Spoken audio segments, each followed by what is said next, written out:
Okay, good morning, everyone. I'd like to welcome you all to the Daily Energy Markets podcast. It is Wednesday, November the 5th. I'm delighted to be joined by Clay Siegel, Senior Fellow in Energy and Politics at the Center for Strategic and International Studies, joining us here in town for the ADIPEC conference and other matters, but from Houston in the US. Matthew Wright, Senior Freight Analyst at Kepler, and Peter Maguire, CEO for Australia at trading.com. Thanks, gentlemen, so much for joining us. Lots to talk about. I've been at the ADIPEC conference for a couple of days, as I'm sure one or two of you have as well. Lots of commentary coming out of that.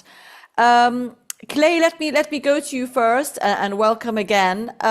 You've been there at the conference for a couple of days yourself. Many things to take away, but what has your sentiment been on the sort of projection, if you like, for oil prices? You know, that the sentiment you're getting for next year. I mean, we kind of know what the fourth quarter is probably going to deliver. Next year, not looking as bearish as. Can everyone hear me? Yeah. Sorry, Clay, you're on mute. Clay. You're on mute. You're on mute, Clay. He Oh, you know. He Oh, you understands. know, but you can't come off mute. Okay, all right, we'll leave you alone. All right, then. Let me go to you, Matt, then, while Clay sorts out his audio. Again, you know, the forecast for next year from, you know, a sort of, I suppose, trade flow point of view, the sentiment I took away the last couple of days was, oh, demand's not actually looking too bad next year, as it hasn't even looked as bad or materialized this year. And that this sort of short-term glut, the short-term tightness may actually also not change to a glut in the first half of next year, as many have been predicting. I mean, what is your takeaway from on the water, if you like? Yeah, exactly. And I think that sentiment is sort of becoming absorbed into the market a little bit more. I mean, I think over October, when we saw, and now we're well into November, we've seen a huge amount of oil over the last 2 months. So the fact that we are where we are with prices is a pretty good sign that we're not that demand is holding up better. I would be a little cautious about Q1. I'm of the opinion that that actually Q1 is going to be the real test. Q1 is going to be the test because this oversupply is, when you look at balances, this is where this is sort of going to continue now. So we need to continue to see buying from the likes of China and India at above refinery run level rates for prices to stay where they are. So I think Q1 is really going to be the proof in the pudding. And that was also another topic. You know, China has been propping up the markets quite significantly recently, especially with its inventory buying. Again, opinion on that differing whether that will continue. But that is something that the market has got used to, as well as, let's say, the $5 of geopolitical risk that's also built in. So many factors there that could change. Peter, good morning. Let's go to you on that. I mean, oil's still lagging behind other hard assets, commodities, etc. One speaker yesterday saying, though, actually, relative value, historical value to gold, it's not doing too badly. Again, we had the CEO of Vitol yesterday saying average $60 probably next year if they had to sort of put a number on it. That's a bit lower than this year, isn't it? So bearish tone going forward? Absolutely. And lovely to see you, Dyala, and greetings from Sydney. Yes, I think so. I'm building on what Matt said. The Q1 is going to be the litmus test. We all understand this positioning, what OPEC Plus delivered in the last week, understanding I think the framework as far as also the mighty US dollar. That US dollar, we've got to be conscious of it. It's now broken 100, Dyala. It's bounced from 96.8. It's had a very strong, this is all in the last couple of weeks, a very strong run up. Over 100 now. Currencies are being crushed. You got yen. We've got a new prime minister there. So there's a lot of movement as far as FX space and certainly some of these commodities. Also, one must consider the gold market down the best part of 10+% from its peak. Is it going to bounce again? A couple of things that we're going to be conscious of. Fed printed 3.4 billion today, and they did 7.7 billion yesterday. That's $41.5 billion of printing they've done in the last few days, the biggest money printing in probably the last 3 to 4 years. So that's, you're talking about where the Fed's at, where dollar is, and also equity markets. We've had a big washout today on the Nikkei, down the best part of 2.5% odd, but it hit 52,500, Dyala. That Japanese market is on fire. So I think there's a lot of moving parts. People are saying we're stretched with earnings, we're stretched from an equity standpoint.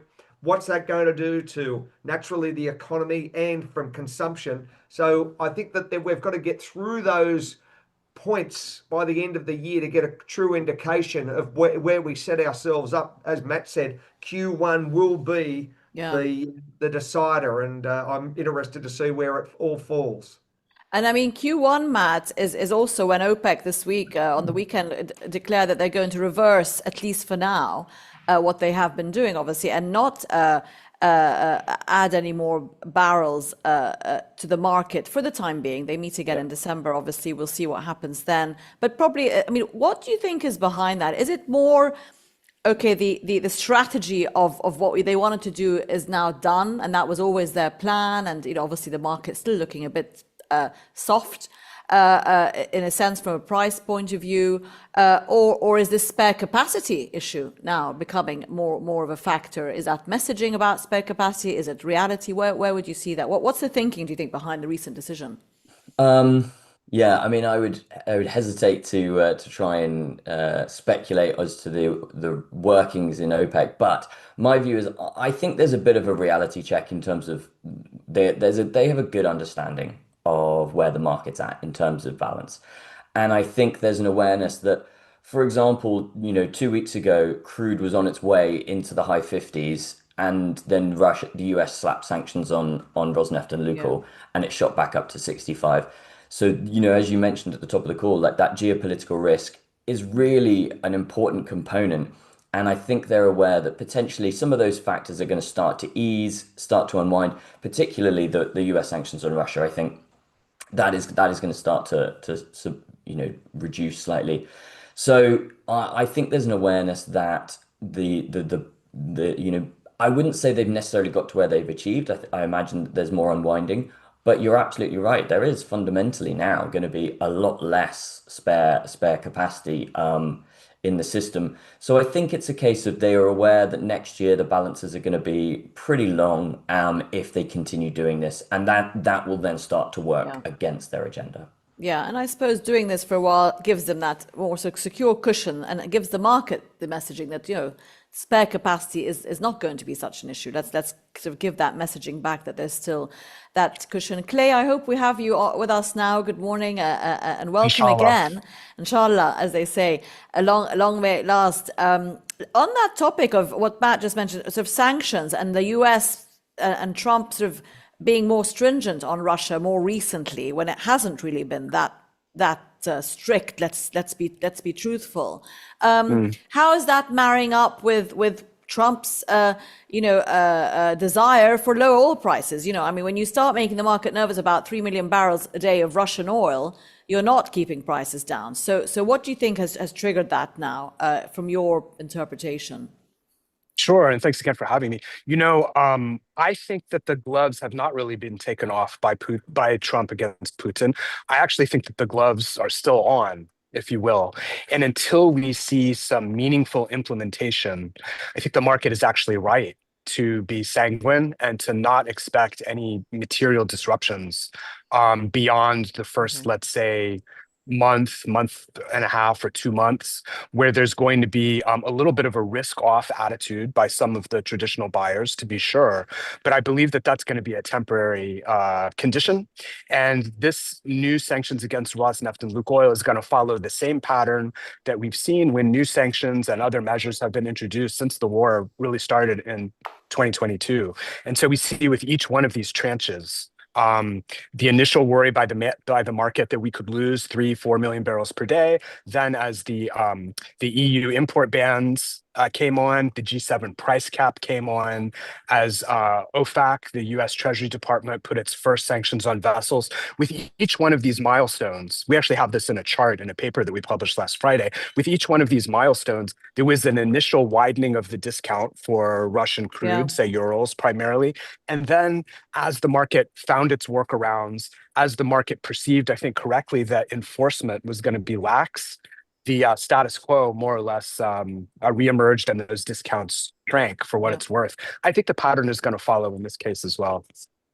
Okay, Peter, back to China. We have one headline about China and India pulling back on LNG imports, but as Matt was mentioning, it's been importing sort of, I suppose, historically high volumes of oil at these great prices. They're pretty fair for China.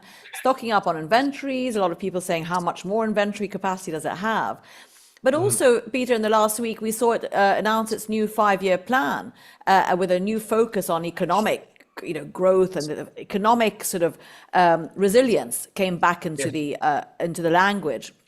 How seriously should we take that in the context of Well, the plenary, I think, Dyala, what fell out of it was the internal demand. They're very conscious, and since then also you've had APEC, which really gave some, I think some meat and potatoes to the President Trump, President Xi situation as far as rare earths, and flowing from there naturally tariffs. Now they've been renegotiated with a discount back to 47%. So when we take on board the domestic issues as far as China, you've got to be focused on naturally one of their largest industries, if not its largest, is housing. We understand the overhang we've had there. Then we've got to look at the internal demand to try and foster and get manufacturing and get the I think the engine really moving in a far brisker pace. But this comes down to where are they going to export those goods to? So as President Trump wants to bring manufacturing home, and naturally it's probably going to take a fair bit of the heat out of the market as far as rare earths as well over the next year or two, then all of these factors need to be, I think, understood and appreciated. And it's a war for energy in a lot of ways. And we understand their electric demand, what they're doing as far as coal-fired power plants, and trying to remain as youthful economy as they can. But I think it's going to be a very interesting 2026 for China. Yeah, absolutely. This year it's been steady, one could argue, and as expected. But next year will be quite telling. Matt, give us an update on sort of tanker rates and what you're seeing on the water there. No disruptions continuing to be the case due to geopolitics. Everything looking settled into Q4. Any surprises that we might be expecting on that front? Yeah, so there's no disruptions as such, as you said, but the freight rates are very, very high. And fundamentally, that's just a reflection of the very high amount of demand and the crude on water. So last week's VLCC rates actually hit the highest point in since 2020. About 125,000 dollars a day. So that was a bit of a short-term spike. As with anyone familiar with freight rates, you'll have these spikes and then they'll retreat slightly. But I would say we're at a point where we're likely to see over $100,000 VLCC rates on average for a little bit of time. We'll have periods below, but they could stay up at those levels. It's certainly possible. And sort of the main reason for this is, yes, we've got a lot more crude coming out of the Middle East because of OPEC plus supply additions, but we've also got a lot of demand, a lot of buying of Atlantic Basin crudes, which is a much longer voyage, so it takes up more vessels. The ton miles are higher. So Brazilian, West African, even US crudes going into Asia. The arbitrage there has been fairly workable over the last on and off over the last 3 months.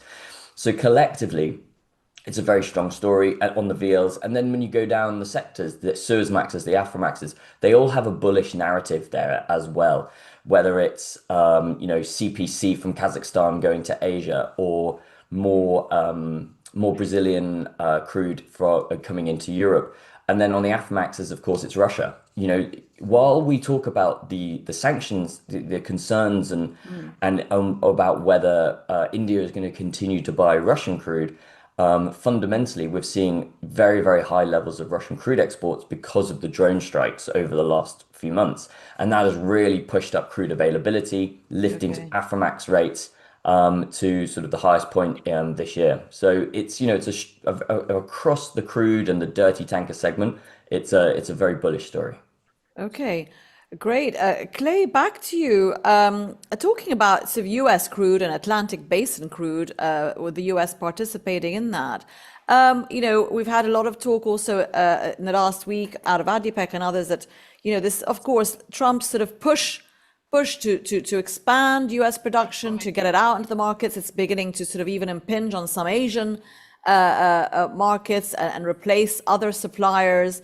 Where's the trajectory for US production, do you think, as we look to next year? It's about 13 and a half at the moment. Should we expect it to remain there? And are tariffs impacting that industry at all in terms of parts, et cetera, and cost?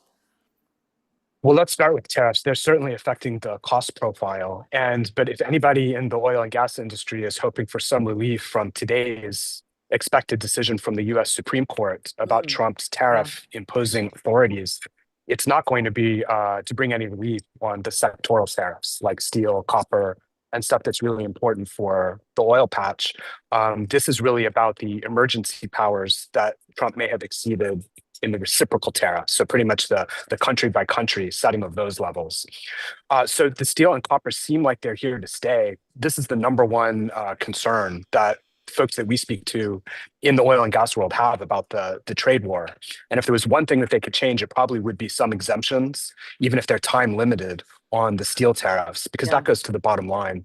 The production outlook for next year, I think, is a bit bearish. I think that we will see the oil field activity slowdown that has begun sort of in the second half of this year is going to ultimately result in a reduction in those numbers that you talked about. So let's say 13.6 million barrels per day. It has ticked a bit higher in recent months, but it's a lagging effect, right? So as we drill fewer wells and complete fewer wells, there will be a lag effect 6 to 9 months later. So we should see that this was probably the peak around 13.6 for the near term. We're not going to fall below 13, but there's a lot of room between 13 and a half and 13, and that's material for the global oil market, price setting, WTI, the ARBs that my colleague mentioned, et cetera. I think, just one last note, I think that Trump has definitely this idea about geoeconomic leverage for the United States as a supplier to the world. I think it's probably more apropos to natural gas and to the huge wave of LNG capacity in the United States that's coming after these FIDs, these final investment decisions that have been rolling forward since he took office in January. In oil, it's not as much leverage in that regard. So we're exporting 4.5 million barrels per day into a global market that's substantially, 103, 104 million barrels per day. So it's influential, but we don't have the same leverage that we do with regard to gas. Okay. Peter, on that front, let's talk a bit about Australia. Two things. Tariffs, Australia and China seem to be the only two countries who are kind of showing any mettle, really, at least verbally. And we had that deal last week offered by Australia, that little sort of sweetener, if you like, on some of the materials there, which was seen as strategically quite clever. How under pressure is the Australian economy on surroundings of these tariff negotiations, and who has the upper hand at the moment, do you think, of the two? Well, I think first off, let's paint a picture. We had a rate decision by our governor yesterday, Dyala, the Reserve Bank of Australia, and they had no move as far as interest rate cuts. Inflation ticked up from 2.1 to 3.2% within a month, which was very damning, and unemployment is now up to around about 4.6% from 4.3.5%. So these are all going in the wrong direction. Then we look at what the US did last week as far as the deal buying $8.5 billion worth of rare earths and the positioning there. So we are reliant on China. There's no doubting that. They're a major trading partner. We need China, and that needs to be, stamped on everyone's probably, wrist. But the other side of it is the trade-off. We also need America, and we've had a very strong strategic relationship with America from a defense situation. We fought in wars together, and we've fought in many wars together, and we're very much joined in the hip from a geographic positioning.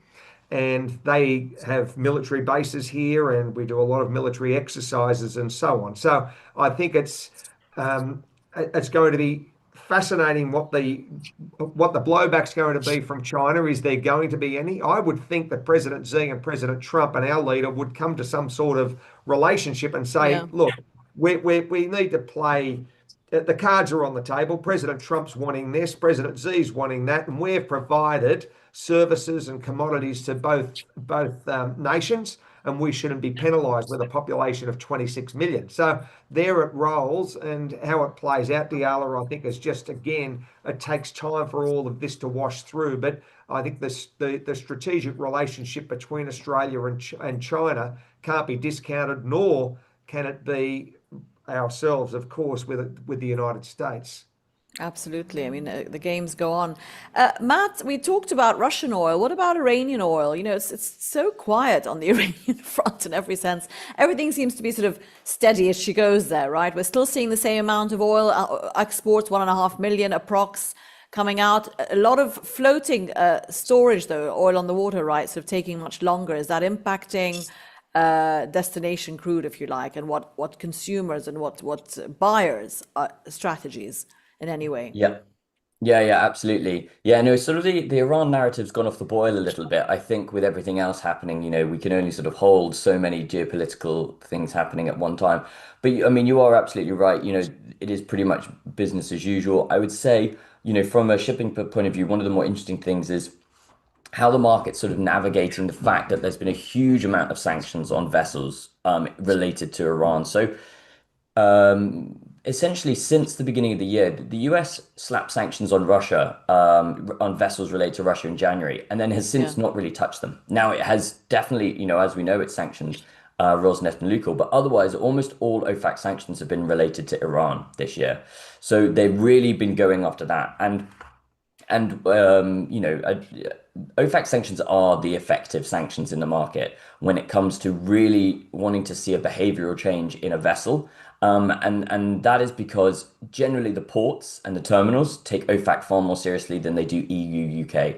So the fact that the US has been going over to Iran has seen a bit of a shift. Now, in the main buyer, China, what we've noticed is there's certain ports where they have said, look, we're not touching Iranian crude, and it won't go there. However, the US has sanctioned some ports, Yantai, Dongjiakou, for example. And as a result, we're seeing more Iranian going there, and we're seeing more OFAC sanctioned vessels going to those ports, almost saying, well, this is sort of we might as well lean into this now if we've been sanctioned.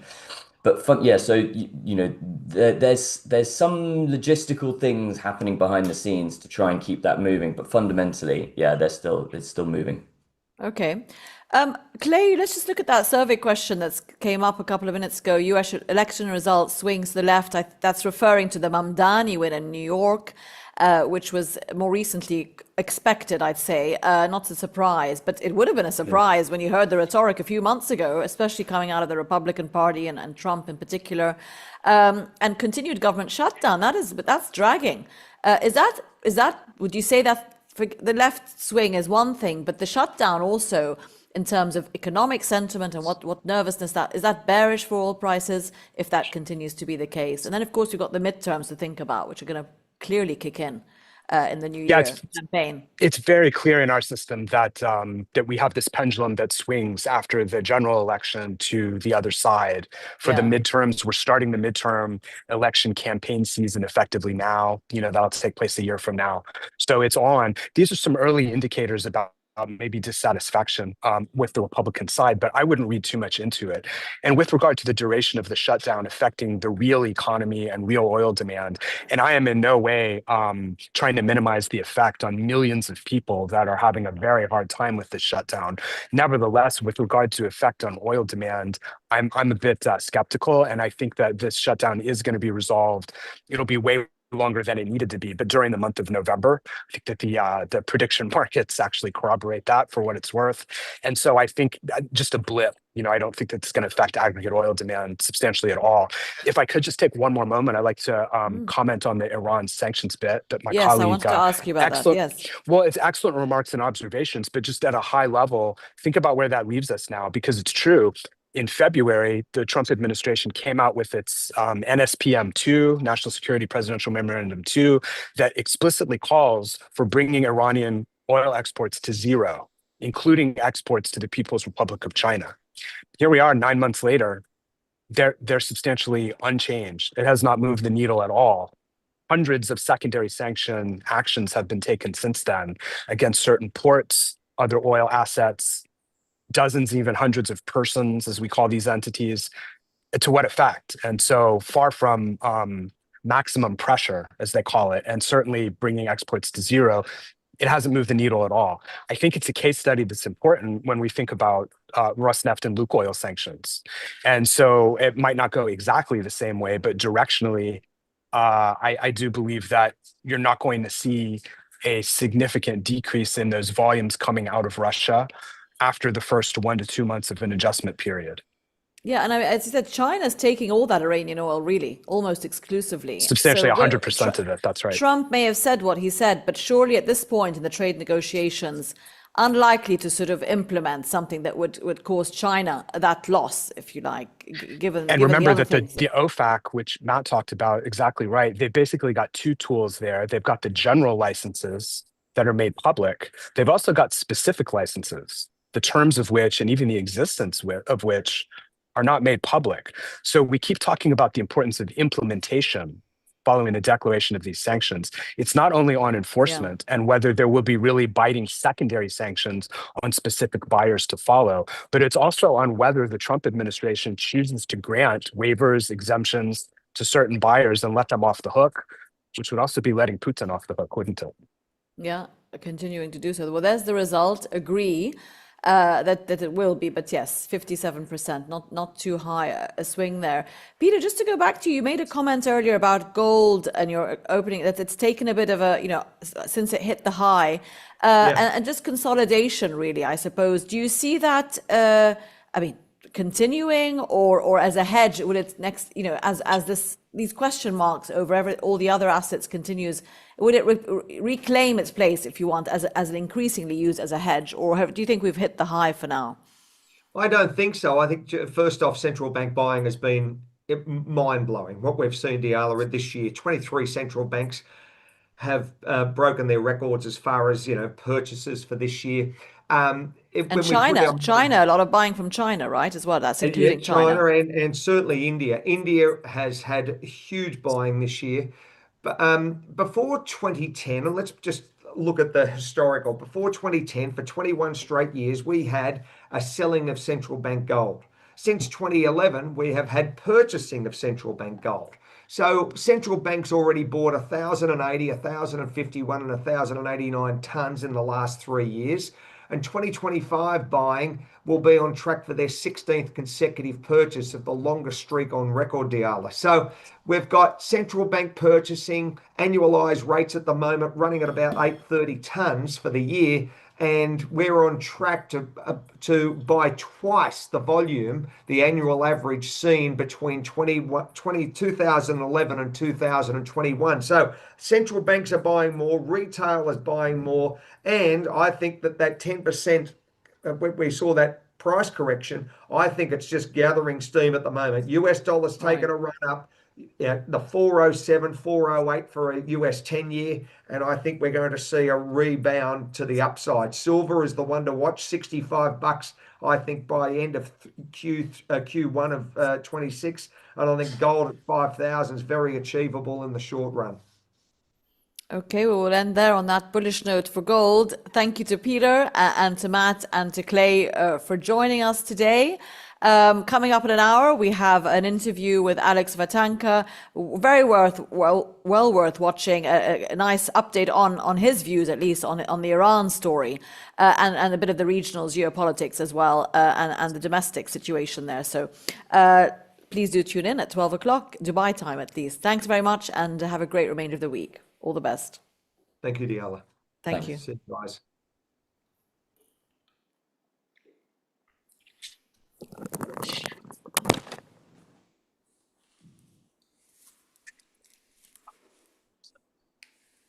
All clear?